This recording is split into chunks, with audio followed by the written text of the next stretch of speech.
In February 1944, deep in the jungles of Burma, a strange battle unfolded around a place that was not a fortress, not a city, and not even a proper military base. It was an administrative supply area, a depot, a rear area box full of clerks, drivers, medics, cooks, ammunition, fuel, and rations. And yet, for nearly 3 weeks, this ordinary supply zone became the center of one of the most important battles of the Burma Campaign. The Japanese believed they had found the perfect way to destroy the British and Indian forces in Arakan. They would slip through the jungle, bypass the front line, cut off the rear, overrun headquarters, and force the Allies to panic and retreat. It had worked before, again and again. British and Indian troops had been outflanked in Burma.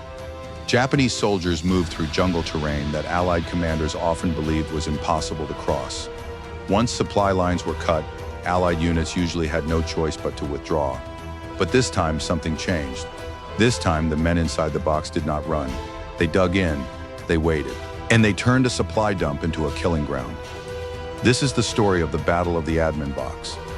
The battle where Japan's jungle infiltration tactic finally met a wall.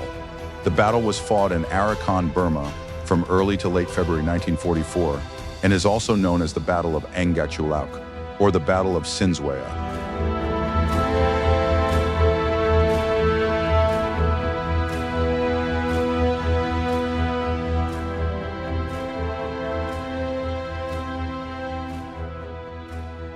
To understand why this battle mattered, we have to go back to the disaster of 1942.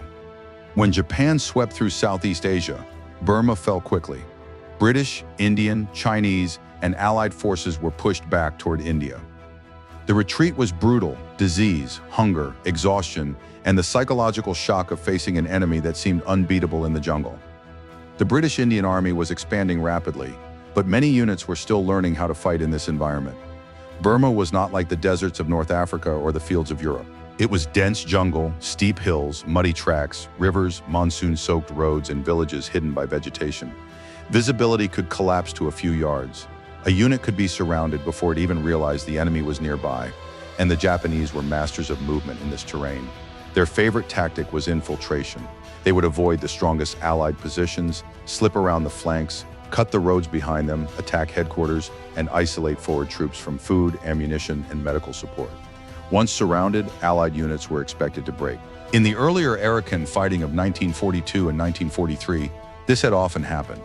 Allied morale had suffered badly, so by 1944 the question was simple: could the Allies finally stand and fight in the jungle? Or would Burma remain a place where Japanese columns could appear from nowhere and force another retreat? The Japanese force, under Lieutenant General Tokutaro Sakurai's command structure, used the terrain brilliantly. They did not simply attack head-on. They infiltrated. They moved through gaps. They crossed ground that Allied troops had difficulty watching continuously. Then on 6 February, the Japanese struck the headquarters of the 7th Indian Division. This was exactly the kind of blow that had caused disaster in Burma before. A divisional headquarters was not just a building or a tent. It was the brain of the formation. Communications, planning, intelligence, coordination, all of it depended on headquarters functioning. When the Japanese attack hit, there was confusion and close fighting. Signalers, clerks, staff officers, and support troops suddenly found themselves in a front-line battle.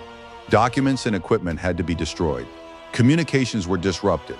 The Japanese had done what they had come to do. They had sliced into the rear and thrown the Allied command structure into crisis. In earlier campaigns, this might have caused a retreat, but the Allied response in 1944 was different. The order was not to run. The order was to hold. Scattered troops began falling back toward the administrative area at Sinzweya. The admin box was about to become a fortress. The admin box was not a medieval castle. It had no stone walls, no deep moat, no grand towers. It was roughly a defensive perimeter around a supply area, using whatever terrain and material were available. Inside were soldiers from different units, including administrative personnel who had never expected to become the center of a major battle. There were drivers, clerks, medical staff, engineers, gunners, infantry, and crucially, tanks from the 25th Dragoons. The area was organized into a defensive box, a concept used earlier in desert warfare, now adapted to the jungle. Instead of retreating when cut off, the troops would form a perimeter, defend in all directions, and rely on air supply. This was the key. In the old pattern, being surrounded meant starvation and collapse. But by 1944, Allied air power had improved.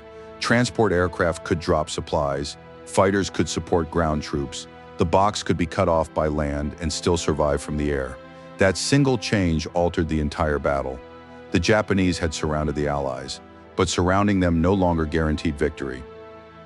The Japanese attacked again and again. They probed the perimeter, they tried to break into the box, they targeted medical areas, supply points, and defensive positions. The fighting was close and savage. In jungle warfare, there was often no clean front line. One moment, the enemy was somewhere beyond the trees. The next, he was inside the perimeter, throwing grenades, firing into tents, or attacking with bayonets. The defenders had to react quickly. Every cook, clerk, and driver could become a rifleman. Every road, track, and clearing became important. Japanese troops were brave and aggressive, but they faced a problem they had not fully expected. The admin box did not collapse. The defenders had artillery, they had tanks, they had air support, and they had supplies falling from the sky. The 25th Dragoons used Lee and Grant tanks in terrain where tanks were not supposed to be decisive. In the tight jungle and broken ground of Arakan, armor was difficult to use, but when it could be brought to bear, it was devastating. Japanese troops often lacked the heavy anti-tank weapons needed to deal with them effectively. A tank appearing at close range in the jungle was not just a weapon. It was a shock. It could smash bunkers, fire into tree lines, and support infantry trying to hold the perimeter. But perhaps the most important weapon was not a tank. It was a supply drop. Allied aircraft flew over the box and dropped food, ammunition, medical supplies, and other essentials. Imagine being a Japanese commander watching this happen. Your entire tactic is based on cutting off the enemy. You have moved through impossible jungle. You have struck the rear. You have surrounded him. But instead of starving, he is being fed from the sky. Instead of running out of bullets, he is receiving ammunition by air. Instead of panic, there is a perimeter. Instead of retreat, there is resistance. The Japanese had built their plan around an assumption that encircled Allied troops would withdraw or collapse at the admin box. That assumption failed. This was not just a tactical detail. It was a psychological turning point. For years, Allied troops in Burma had feared being cut off. Now, for the first time, being cut off did not automatically mean defeat.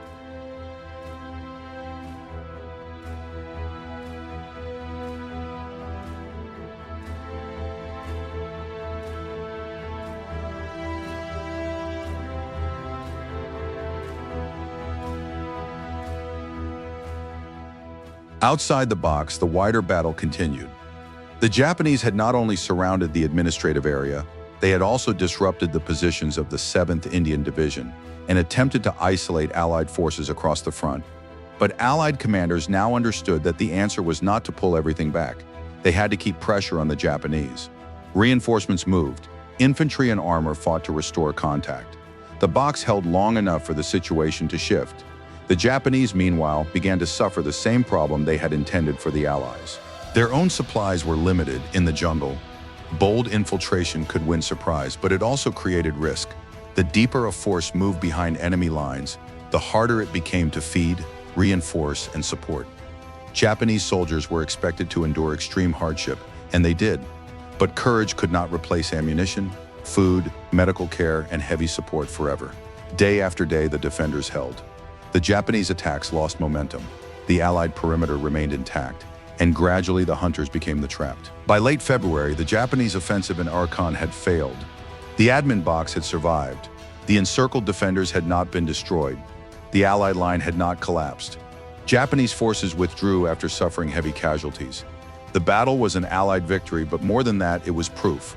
Proof that British and Indian troops could fight the Japanese in the jungle and win. Proof that air supply could break the old logic of encirclement. Proof that the Japanese infiltration tactic, once terrifyingly effective, could be defeated by discipline, perimeter defense, armor, artillery, and air power.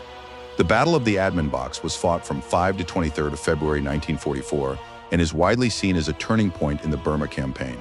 It came just before the even larger battles of Imphal and Kohima, where Japan would launch a major offensive toward India. And the lessons of the admin box mattered there too. When Allied troops were cut off at Imphal, they did not automatically retreat. They held. They were supplied by air. and the Japanese advance into India eventually collapsed. In that sense, the admin box was not just a battle. It was a rehearsal for the defeat of Japan's Burma strategy.